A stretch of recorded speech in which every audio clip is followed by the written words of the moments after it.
Hey, this is Drew Baird from Moon Audio, and welcome back to Audiophile Tech Tips. I've been on hiatus, on vacation, needed a break, but I'm back here at work and we got to get down to business. So today we're going to talk about digital connections between digital audio players and amp DACs like the Hugo 2 here or the Griffin I have below.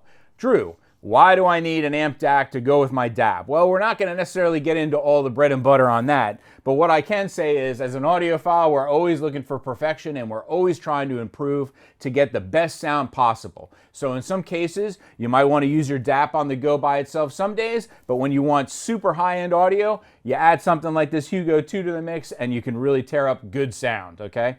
So the Hugo 2 has multiple digital connections. It's got, and we're not going to talk about the network aspects, we're only going to talk about the wired connections here that we're showing. So we've got a Toslink, we've got a coax, and we've got a USB. Which one do I use, Drew? So it comes down to a lot of different things, and there is no perfect answer to which one is the best. It really comes down to what you're trying to do. So here on the SP1000, and we've also got the SE180, we'll talk about 8K first. So the top of the line models still have the Toslink connection. They're starting to do away with it on the cheaper models, obviously as a cost savings method. And I don't know how much longer they're going to continue to do this on the players, because like the SE180 here doesn't have Toslink. It's only got USB audio output. Whereas the SP1000, you can do either USB or Toslink. So here's the cool thing about Toslink. It's a digital light transfer form.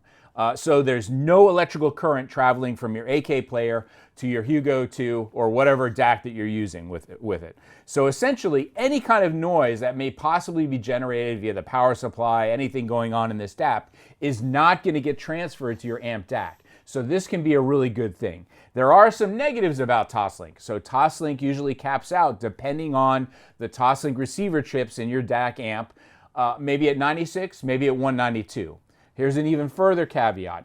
If you do have a 192 or a 96 file, depending on that circuit, sometimes that 192 won't transfer. It depends on the file and how it was data encoded, if you will. Sometimes you've got to cap it off at like 176, a lower resolution than what the digital format chip that does the decoding in the amp DAC does. So sometimes this can be problematic if all of your music is 192, for example.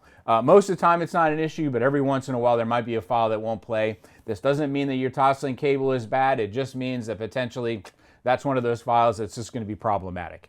Another thing to be very careful about Toslink, and you can't probably really see this real well, but this is a protection cap that I put on the end of the plastic cap on the end to protect the fiber inside from getting scratched. So when you're not using this cable, make sure you put these caps on, because if you scratch that lens, it's also going to cause problems with transferring data rates, especially the higher resolutions. You may find that it works at 96, but no longer at 192 because you may have scratched it.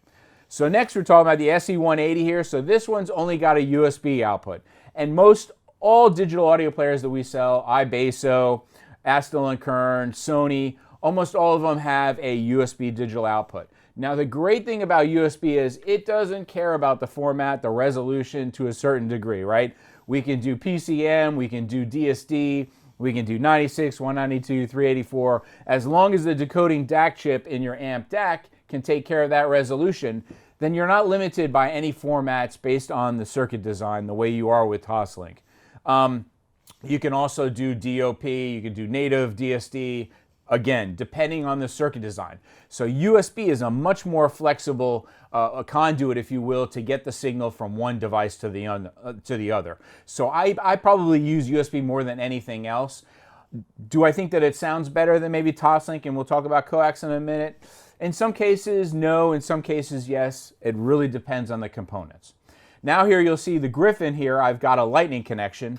Well, some of us are using our phones. Here's my iPhone, and unfortunately, the only digital output option you got with an iPhone is a Lightning. I hate Lightning. It's a pain in the neck. Depending on software upgrades on your phones, you may have to, you may lose the ability to get a digital transmission to your DAC because of MFI certification on cables and on DACs and so forth. It's a bit of a pain in the ass. Thank you, EU, for now taking the steps to say all portable devices going forward, I think it's in 2024, all devices have to have USB-C. So that's going to really help things a lot once we can get Lightning off of iPhones. So next we're over here at the iBasso players. iBasso can do USB, and they can also do coax, mini coax connection. Okay, and we can do mini coax to go to a mini coax on this end for like the Hugo 2. It uses the mini plug for its coax connection. Or we can do RCAs if you want to connect it to your DAC, whatnot. We can do all kinds of different configurations. Coax, like Toslink, is limited to a certain degree, but not as much as this. So you can do higher resolutions, maybe up to 384, and sometimes DSD.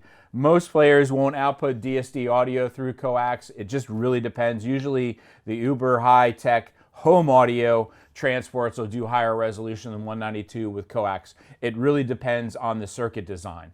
I really like the coax digital output from the iBasso. I've always said if you have a choice with digital outputs, AES, coax, Toslink, coax is always in front of Toslink in terms of sound quality performance. I like it better than Toslink. If you had AES, but no portable devices that I know of have AES, except for I think one, but I can't remember the name of that one, AES would be the way to go because it's a true balanced digital signal. Anyway, and then USB, like I said, is the most convenient method. So there's lots of different ways that you can connect your devices. There is no perfect answer as to which one sounds the best. It really comes down to convenience. Toslink gets rid of noise that might be passed through. USB is the most flexible. Coax, in a lot of cases, I like the sound of the best. So hopefully I've informed you a little bit about digital connections and how you might be able to up the game on your digital audio processor, portable player with an aftermarket amp DAC. I hope this is informative. Make sure you subscribe below. If you have any questions for me, make sure to put them down below, and I will get back to you as soon as possible. Until next week, see you soon.